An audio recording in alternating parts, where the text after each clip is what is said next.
신의 아들로 이 땅을 잠시 33년 동안 방문하신 분이 계시죠? 그분이 예수님입니다. 예수님은 자신을 하나님의 아들이라 하셨고 우리도 하나님의 아들이 되는 길을 열어주셨습니다. 오늘 말씀을 통해 모든 분들이 하나님의 아들과 딸이 되는 은혜를 누리시게 되기 바랍니다.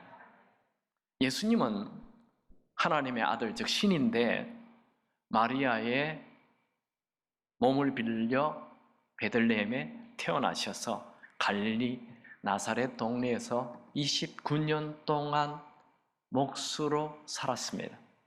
이것을 예수님의 사적인 생애라고 말합니다. 예수님은 나이가 30이 되었을 때 세례 요한에게 세례를 받으시고 공적인 생애가 시작됩니다. 옛날에는 세례는 다 이 죄로부터 깨끗이 씻는 것, 정결 의식 중에 하나입니다. 근데 예수님 죄가 없잖아요. 아무 죄도 없는 분이 세례를 왜 받았을까요? 요한복음에 그 이유를 기록해 놨어요.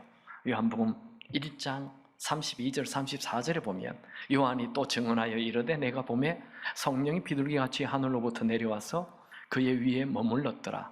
나도 그를 알지 못하였으나 나를 보내어 물로 세례를 베풀라 하신 그이가 즉 하나님이 나에게 말씀하시되 세례 요한에게 말씀하시되 성령이 내려서 누구 위에든지 머무는 것을 보거든 그가 곧 성령으로 세례를 베푸는 이인 줄을 알라 하셨기에 내가 보고 즉 요한이 성령이 내리는 것을 예수님이 내리는 것을 보고 그가 즉 예수님이 하나님의 아들이심을 증언하였노라 하니라. 그러니까 예수님이 세례를 받은 것은 이제 공식적으로 하나님의 아들이다라는 선포를 하기 위해서 세례를 받았다는 거예요. 이건 예수님의 정체성, 예수님이 하나님의 아들이라는 예수님의 정체성을 얘기해 주는 것입니다. 그전에는 아무도 예수님이 하나님의 아들인 걸 몰랐어요. 물론 마리아는 예수님이 임신했을 때 하나님의 아들인 것을 알았지만 한 번도 말하지 않았어요. 그런데 이제 세례 요한에게 세례를 받을 때 그 주변에 몰려 모든 사람들에게 세례 요한이 이분은 하나님의 아들이다 라고 선포한 거예요. 현대인들은 자기의 정체성을 실력으로, 직업으로, 외모로 자기의 정체성을 자꾸 드러내려고 해요. 돈으로, 능력으로. 그런데 이 내가 뭘 하느냐 이것보다 중요한 것은 내가 누구인가를 아는 게 중요해요. 내가 누구인가. 지금 예수님은 공생애로 아직 아무 일도 하지 않았어요. 그런데 하나님은 예수님을 내 사랑하는 아들이다 라는 말씀을 하셨습니다. 여러분 우리의 최고의 정체성은 내가 하나님의 아들과 딸이라는 거예요. 여러분 이 세상에서 하나님의 아들보다 더 되고 싶은 것은 없고 하나님의 아들이라는 것보다 더 높은 자존감을 주는 것은 없습니다. 예수님은 사람들이 예수님을 뭐라고 부르든지 상관하지 않았습니다. 예수님 주변에 있는 사람들은 예수님을 참 나쁘게 말을 했어요. 쟤는 목수의 아들이야. 상당히 이거 굉장히 비아냥거리는 아주 천한 직업을 가졌다. 쟤 목수 아들이야. 이렇게 얘기해요. 또 요셉이 육신의 아버지인 요셉이 일찍 죽어요. 그래서 쟤는 아비 없는 사람이야. 이런 비아냥 그림을 하는 거죠. 또 예수는 먹기를 탐하는 사람이야. 요즘 얘기로 하면 쟤 먹충이야. 이렇게 얘기하는 거예요. 또 세리와 죄인들의 친구야. 제 친구는 다 죄인들밖에 없어. 굉장히 비꼬는 거지요. 예수님은 가는 데마다 죽이려는 바리새인들과 종교 지도자들이 있었고 늘 모함하고 비난하는 자들이 많았습니다. 그런데 한 번도 예수님은 그런 말에 마음이 흔들리거나 무너지거나 낙심하지 않았어요. 예수님이 야, 나 지금 기적을 많이 일으키는데 저놈들 때문에 쟤들이 참 이상한 얘기를 해가지고 내 마음 진짜 힘들다. 그런 말씀 한 번도 한 적 없어요. 나는 쟤들 때문에 못 살겠다. 이런 말 한 번도 한 적 없어요. 그것은 예수님이 누구인지, 내가 누구인지, 나는 하나님의 아들과 딸이라는 정체성이 분명했기 때문입니다. 예수님의 공생애에 하나님으로부터 하나님의 사랑하는 아들이다 이 말을 두 번 듣게 돼요. 첫 번째는 그 공생애를 시작하기 전에 이 세례 요한에게 세례를 받을 때 하늘로부터 이는 내 사랑하는 아들이요 라는 얘기를 들었고, 두 번째는 예수님이 사역을 쭉 하시다가 3년 반 공생애 사역을 하는데 이제 마지막 쯤에 이 변화산을 올라가요. 십자가 지기 직전입니다. 변화산에 올라갔는데 하늘에서 한 음성이 들리죠. 이는 내 사랑하는 아들이요. 9절 한번 볼까요? 마태복음 17장 5절에 호련히 빛난 구름이 그들을 덮으며 구름 속에서 소리가 나서 이르시되 이는 내 사랑하는 아들이요 내 기뻐하는 자니 너희는 그의 말을 들으라. 이게 베드로와 요한이죠. 너희가 산에서 예수님에게 이는 내 사랑하는 아들이야, 내 기뻐하는 자다. 예수님이 이제 십자가를 지기 직전에 또 이 음성을 듣게 됩니다. 이 음성이 있었기 때문에 예수님은 십자가도 묵묵히 지셨던 것입니다. 나를 하나님이 사랑하신다는 이 음성이 있는 자는 현실의 모든 어려움을 다 이겨냅니다. 여러분, 자매님들이 어떻게 그 남자와 결혼해요? 그 남자가 나를 사랑한다라는 확신을 주면 결혼합니다. 그리고 그 남자가 나를 사랑한다는 확신을 주면 산도 넘어요, 바다도 넘어요, 사막도 넘어요, 국경도 넘어 이민도 갈 수 있어요. 여러분, 우리도 마찬가지입니다. 하나님께서 나를 사랑하신다는 이 확신, 이것을 가지면 무슨 일이든지 할 수 있습니다. 여러분, 무슨 일을 만나도 나는 하나님의 사랑받는 아들과 딸이라는 확신으로 현실의 모든 어려움들을 이겨내시기 바랍니다. 두 번째 예수님에게 들린 음성은 하늘로부터 너는 내 기뻐하는 자다, 이런 음성을 들었어요. 이건 인정을 받는 거죠. 사람에게는 누구나 인정받고 싶어하는 욕구가 있습니다. 인정을 받지 못한다면 그 장소에 계속 있고 싶지 않아요. 그래서 그 장소를 떠나버려요. 인정 안 해주면. 우리는 내 주변 사람들에게 인정받기를 원합니다. 여러분, 사람들에게 인정을 받으려고 하는 것은 우리 자신을 지치게 하고 감정의 롤러코스터를 타게 합니다. 누가 칭찬하면 기분이 막 감정이 업이 돼요. 근데 누가 비난하고 욕하면 감정이 아주 다운돼요. 분노가 생겨, 화가 나고. 여러분, 우리는 사람들의 칭찬에 배고파하며 살면 안 됩니다. 그럼 망합니다. 우리의 진정한 정체성은 하나님으로부터 오는 음성이에요. 하나님께서 나를 기뻐하시면 됩니다. 무슨 놀라운 일을 해야 하나님이 나를 기뻐하는 거 아니죠. 하나님은 우리 있는 모습 그대로를 기뻐하십니다. 예수님은 지금 아직 아무 일도 안 했어요. 아직 공생애 시작 안 했다니까요. 아직 아무도 병 낫게 해주지 않았어요. 아직 놀라운 설교 한 번도 한 적 없어요. 그런데 하나님이 기뻐해요. 이건 아주 중요한 메시지를 가지고 있죠. 우리는 자꾸만 뭔가 주님에게, 하나님에게 뭔가 놀라운 일을 해야 하나님이 기뻐하는 것으로 착각합니다. 그냥 내 모습 그대로 하나님 앞에 서면 하나님이 기뻐하십니다. 여러분, 내 모습 그대로 하나님 앞에 서면 하나님이 기뻐하실까요? 네, 확실합니다.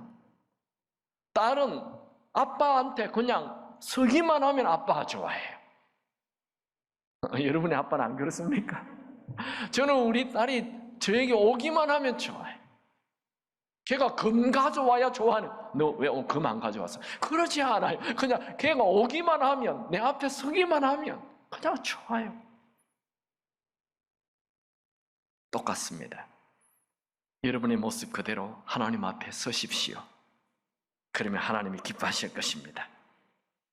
또 하나 더, 예수님이 이렇게 너는 내 기뻐하는 자다라는 음성을 듣게 된 그 이유는 예수님이 지금 공생애를 시작하는 거예요. 하나님은 뭔가 우리가 하나님 앞에 서서 새롭게 시작하면 기뻐하십니다. 그냥 시작이 아니고 하나님 말씀에 순종해서 공생애가 시작되는 거잖아요. 결국 십자가의 길을 가는 거죠. 예수님의 공생애는. 그러니까 하나님 말씀에 순종하여 뭔가 시작하면 하나님은 무조건 기뻐하십니다. 저는 오늘 예수님께서 공생애를 시작하면서 세례 요한에게 세례를 받을 때 하늘로부터 음성, 이는 내 사랑하는 아들이요 내 기뻐하는 자다라는 음성을 들었다는 것 같이 나누었습니다. 그러면 우리는 어떻게 하면 하나님의 아들과 딸이 될까요? 성경은 하나님의 아들과 딸이 되는 것 아주 정확하게 기록하고 있어요. 그 비결을. 첫 번째는 예수님을 영접하면 돼요. 주인으로. 요한복음 1장 12절 영접하는 자, 곧 그 이름을 믿는 자들에게는 하나님의 자녀다. 하나님의 자녀의 권세를 준다. 그렇게 얘기했어요. 영접해야 돼요. 영접. 예수님을 주인으로 영접해야 돼요. 그런데 이 영접은 사실 내가 영접하는 것 같지만 하나님이 선택했다는 거예요. 하나님이 선택했기 때문에 내가 예수를 주로 영접할 수 있다는 것입니다. 그것을 에베소서 1장 4절 5절에 말하죠. 곧 창세전에 그리스도 안에서 우리를 택하사, 누가? 하나님이 택하사 우리로 사랑 안에서 그 앞에 거룩하고 흠이 없게 하시려고 그의 기쁘신 뜻대로 우리를 예정하사 예수 그리스도로 말미암아 자기의 아들들이 되게 하셨으니. 하나님이 우리를 택했어. 하나님이 우리를 예정했어. 하나님의 아들과 딸이 되게 했다는 거예요. 이건 하나님의 은혜죠. 또 내가 예수를 믿어 하나님의 아들과 딸이 되는 것은 하나님이 엄청난 사랑을 했기 때문이다 말합니다. 요한일서 3장 1절 보라 아버지께서 어떠한 사랑을 우리에게 베푸사 하나님의 자녀라 일컬음을 받게 하셨는가. 여러분, 우리가 하나님의 아들과 딸이 되는 건 우리의 노력이나 우리의 실력이나 우리의 공로가 아니라 하나님의 은혜로 하나님의 아들과 딸이 된다는 것입니다. 이 사도 바울서 신서에는 양자라는 얘기가 많이 나와요.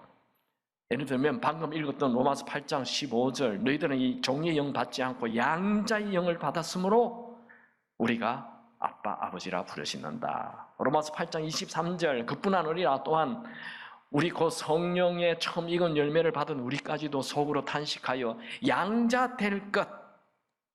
로마서 9장 4절 그들은 이스라엘 사람들이라 그들에게는 양자됨과 갈라디아서 4장 5절 율법 아래 있는 자들을 속량하시고 우리로 아들의 명분을 얻게 하려 하시면 아들의 명분이라는 게 양자라는 거죠. 에베소서 1장 5절 그 기쁘신 뜻대로 우리를 예정하사 예수 그리스도로 말미암아 자기의 아들들이 되게, 원래 아들이 아닌데 아들들이 되게, 이게 양자라는 거예요. 이렇게 바울이 양자라는 말을 많이 사용했던 것은 바울 당시 로마 시대의 이 양자의 개념이 그냥 다 익숙한 것이었던 거죠. 예를 들면 로마의 첫 번째 황제 아우구스투스, 원래 이 사람의 이름은 옥타비아누스입니다. 그는 그 당시의 최고의 권력자 카이사라의 아주 먼 친척이었어요. 그런데 갑자기 카이사르가 이제 죽어요. 근데 그의 유서에 옥타비아누스를 자신의 양자로 삼았다. 그리고 모든 유산, 재산 전부 다 옥타비아누스에게 준다라고 되어 있었어요. 그래서 18세 젊은 옥타비아누스는 귀족 출신도 아닌 저 먼 친척으로 시골에 있었는데 갑자기 카이사르의 양자가 되어 로마 최초의 황제 아우구스투스가 되었습니다. 또 여러분들이 잘 아는 그 네로 황제 있죠. 로마의 5번째 황제인데 그 사람도 양자였어요. 이렇게 로마 시대에는 양자의 개념이 굉장히 익숙했어요. 굉장한 귀족들이 이 아들이 자기 아들이 없잖아요. 그럴 경우에 사람은 아들이 없는 사람이 많이 있습니다. 그럴 경우에 자기 집에 종들이 굉장히 많았어요. 모든 이 귀족들 집에는 다 종이 있어요. 종 중에 똘똘한 한 사람을 양자로 삼는 거예요. 굉장히 익숙한 일입니다. 그래서 바울은 이 양자 개념으로 우리를 하나님의 양자 되는 것으로 소개하고 있습니다. 양자는 부모가 낳은 사람이 아니지요. 양자는 아들이 될 수 있는 자격이 없는 무자격자인데 일방적인 그 부모의 결정으로 아들이 되는 자격을 가지게 되는 거죠. 여러분, 우리가 하나님의 양자가 되는 것은 철저히 하나님의 은혜로 되는 것입니다. 우리가 하나님의 양자가 되기 위해 무슨 신령이나 자격을 갖추어야 하는 거 아니에요. 그냥 아버지 되시는 하나님의 일방적인 결정으로 이루어지는 은혜 베푸심이죠. 여러분, 하나님 아버지는 자신의 자녀들에게 혹평을 해대야만 속이 시원한 그렇게 잔인하고 신경질적인 아버지가 아니십니다. 하나님은 우리를 볼 때마다 하나님의 자녀인 우리를 난 너는 사랑한다. 너를 사랑한다. 너를 사랑한다. 너를 사랑한다. 연거푸 말씀하시는 것을 좋아하십니다. 하나님 아버지는 내 얼굴에 하나님의 볼을 부비고 싶어 하시는 분이시고 내 손을 붙잡고 함께 춤추길 원하시는 분이십니다. 하나님은 죄인인 우리가 기뻐하면 하나님은 기뻐 뛰면서 좋아하시는 분이십니다. 비록 내가 하나님에게 골칫덩어리인 것처럼 보이는지 몰라도 우리는 하나님이 기뻐하시는 그런 존재입니다. 여러분, 우리는 예수님을 주인으로 영접하는 순간 하나님을 아빠, 아버지라 부를 수 있는 특권을 가졌습니다. 또 하나님의 아들과 딸이 된 하나님의 자녀는 무엇을 가집니까? 성령께서 우리가 하나님의 자녀인 것을 증언해 주십니다. 말씀을 볼까요? 로마서 8장 16절 성령의 친히 우리의 영과 더불어 우리가 하나님의 자녀인 것을 증언하시나니 우리는 때때로 내가 쓸모없는 자라 느껴질 때가 있습니다. 이 세상은 우리에게 끊임없이 너는 쓸모없는 존재라는 생각을 집어넣어 줍니다. 회사에서 해고가 된다든지 무슨 시험에서 떨어진다든지 많은 사람들에게 거절을 당한다든지 아니면 부부 싸움을 크게 했다든지 이러면 난 쓸모없는 존재야. 사탄은 그때마다 우리에게 와서 너는 버린 존재야. 너는 쓸모없는 존재야. 이렇게 하며 우리를 낙심시키고 절망시킵니다. 그때마다 성령께서 아니야, 너는 하나님의 아들과 딸이야 하고 리마인드 시켜주고 또 우리 마음에 하나님의 아들과 딸이라는 생각을, 확신을 주신다는 거예요. 여러분, 우리가 하나님의 아들과 딸로 입양이 되었다면 하나님은 예수님에게, 하나님의 아들인 예수님에게 하신 말씀을 똑같이 합니다.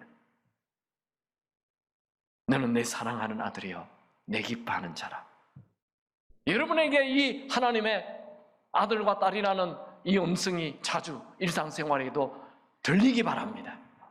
꽃으로, 바람으로, 구름으로, 친구로, 엄마 말씀으로, 아내, 남편의 얘기로 이런 주일 설교를 통해서 성령께서 너는 하나님의 아들과 딸이다 하는 음성. 여러분 인생이 힘들 때마다 나는 하나님의 아들이야, 딸이야 라는 이 음성을 기억하고 그렇게 이 세상을 당당하게 사시기 바랍니다. 세 번째로 하나님의 자녀는 어떻게 됩니까? 하나님의 상속자가 됩니다. 로마서 8장 17절 자녀이면 또한 상속자 곧 하나님의 상속자요 그리스도와 함께한 상속자니 우리가 그와 함께 영광을 받기 위하여 고난도 함께 받아야 할 것이니라. 여러분, 하나님의 자녀는 하나님의 것을 다 가지게 되죠. 맞습니까? 자녀는 부모의 것을 다 물려받잖아요. 하나님이 어떤 분입니까? 하나님은 기쁨이 넘친다 했죠.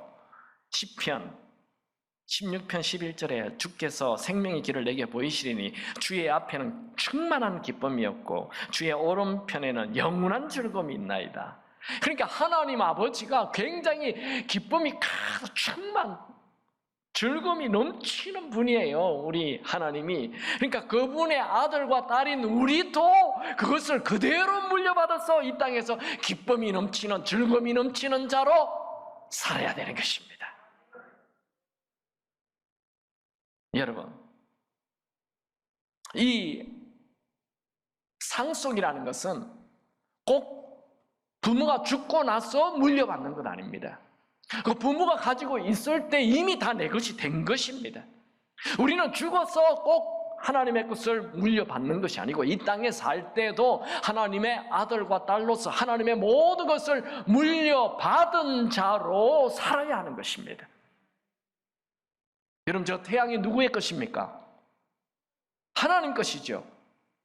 그러면 저 태양이 누구의 것이 됩니까? 내 것이 되는 것입니다. 저 하늘의 수많은 별과 달들 다 누구의 것입니까? 하나님의 것이죠. 저 별들이 결국 내 것이 되는 것입니다. 아멘입니까? 우리가 하나님의 자녀가 되는 이 은혜를 받았는데 은혜를 누리지 못하고 산다면 그 사람은 죽은 은혜를 가지고 사는 자입니다. 아들의 은혜를 받았다면 아들로서 아버지의 모든 것을 누리며 살아야 합니다. 여러분, 우리는 어떠한 어려움을 당해도 우리를 사랑하시는 아버지 하나님 때문에 모든 것을 넉넉히 이깁니다. 로마서 8장 37절 그러나 이 모든 일에 우리를 사랑하시는 이 아버지로 말미암아 우리가 모든 것을 넉넉하게 이기느니라. 우리가 뭘 걱정한다는 것은 우리 아버지가 창조주 하나님인 것을 잊어버려서 그래요. 여러분, 우리 아버지는 이 온 우주를 창조하신 창조주 하나님이십니다. 우리는 하나님의 사랑을 받는 존재입니다. 하나님은 우리를 하나님의 자녀로 입양하셨습니다. 하나님은 한번 입양하셨으면 절대로 물리치지 않습니다. 한번 하나님의 자녀가 되면 영원히 하나님의 자녀입니다. 말씀을 정리하죠. 예수를 주인으로 구세주로 영접한 사람은 하나님의 자녀로 입양이 됩니다. 입양이 된 사람은 종처럼 노예로 무수하는 영, 무수하는 생각에 사로잡혀 염려하고 두려워하는 불안하는 이런 생각에 사로잡혀 살지 않게 되고, 하나님의 자녀로 입양이 된 사람은 세 가지 특권을 가지는데, 첫 번째, 하나님을 아빠, 아버지라고 부를 수 있는 거예요. 두 번째, 성령께서 자주 일상생활에 너는 하나님의 아들이다, 딸이다 자꾸 얘기해 주시는 거예요. 세 번째, 하나님의 상속자가 됩니다. 여러분, 아버지 없이 종으로 노예로 사는 이 현대인들의 비극을 정리하시고 하나님의 자녀답게 당당하게 살아가시기 바랍니다. 혹시 여러분 중에 지금 마음이 지옥인 분이 있습니까? 여러분 자신보다 여러분을 더 사랑하시는 아버지가 계심을 믿고 그 마음의 지옥에서 빠져나오시기 바랍니다. 여러분, 하나님 곁에, 하나님 가까이 가는 것을 두려워하지 마십시오. 하나님 앞에 서는 것, 내 죄 때문에 주눅들어 겁내지 마십시오. 죄는 회개하면 됩니다. 회개하고 곧바로 하나님 곁으로 다가가십시오. 하나님은 우리와의 친밀감을 원하고 계십니다. 오늘 새롭게 시작하십시오. 하나님이 우리를 사랑하시고 기뻐하신다는 것은 진리입니다. 변함없는 진리입니다. 이 진리의 말씀을 믿으십시오. 그것을 하도 믿지 않으니까 예수님은 탕자의 비유에서 말씀하셨죠. 아버지 품에 돌아오기만 하면 아버지는 두 팔 벌리고 그 아들을 와락 안아주시고 곧바로 잔치를 베풀어 주십니다. 여러분, 한 번밖에 살지 않은 인생을 내가 주인이 되어 사탄의 종이 되어 지옥처럼 무섭게 살지 마시고, 한 번밖에 살지 않은 이 인생을 하나님 품에 안겨 잔치의 인생을 사시길 축원합니다.